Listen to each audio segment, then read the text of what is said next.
Barrister Rumi Farhana এবং তার যে সাথে যে গুন্ডা বাহিনী, এই গুন্ডা বাহিনী আমাদেরকে মাটিতে ফেলে পিটাইছে এবং মারাইছে। আমাদেরকে যেভাবে মানে মারধর করা হয়েছে, এই দেশে কি সুষ্ঠু নির্বাচন হবে? আমাদের উপরে সে এইভাবে আক্রমণ করবে, সবাইকে মাটিতে ফেলে। আমার উপরে আঘাত আসছে, আতাউল্লাহ সাহেবের আসছে, ওই যে আমাদের সুমন সাহেব তার উপরে আসছে।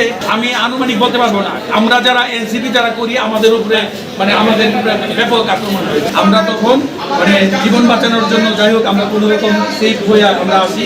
আমাদেরকে যেভাবে মানে মারধর করা হয়েছে, এই দেশে কি সুষ্ঠু নির্বাচন হবে? কখনই হবে না। ব্যারিস্টার রুমি ফারহানা এবং তার যে সাথে যে গুন্ডা বাহিনী, এই গুন্ডা বাহিনী আমাদেরকে মাটিতে ফেলে পিটাইছে এবং মারাইছে। আমাদের অপরাধ, আমরা আমাদের দাবিটা জানাইতে এখানে আসছি। রুমি ফারহানা সে যদি প্রধান নির্বাচন কমিশন এবং অন্যান্য নির্বাচন কমিশনের সামনে আমাদেরকে এইভাবে পারাইতে পারে, তাহলে বাংলাদেশে কি সুষ্ঠু নির্বাচন হবে? ভাই, আপনি এনসিপির কি হিসাবে আছেন? আমি এনসিপি জেলার 1 নম্বর সদস্য, ব্রাহ্মণবাড়িয়া জেলার 1 নম্বর সদস্য এবং বিজয়নগর উপজেলার প্রধান সমন্বয়কারী। আমার নাম প্রকৌশলী মোহাম্মদ আমিনুল হক চৌধুরী। আমাদের দাবি হলো বিজয়নগরকে একত্র রাখা। আমি মনে করেছি আমার কেস আমি নিজেই প্রেজেন্ট করব। সো আমার কেস আমি প্রেজেন্ট করেছি।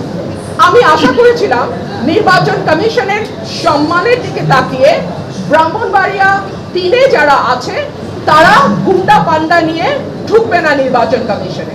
বাট আনফরচুনেটলি আমি দেখলাম ব্রাহ্মণবাড়িয়া 3-এ যিনি প্রার্থী, তিনি তার সদল বলে 20-25 জন মিলে গুন্ডা পান্ডার মতন তারা সেখানে আচার আচরণ করলেন। অত্যন্ত দুঃখজনক, অত্যন্ত লজ্জাজনক, এবং আমি মনে করি এটা কমিশনের যে ভাবমূর্তি, যে গাম্ভীর্য এবং যে সম্মান, সেইটার সঙ্গে এটা যায় না। আমি আপনাদেরকে কিছু ছবি দেখাচ্ছি।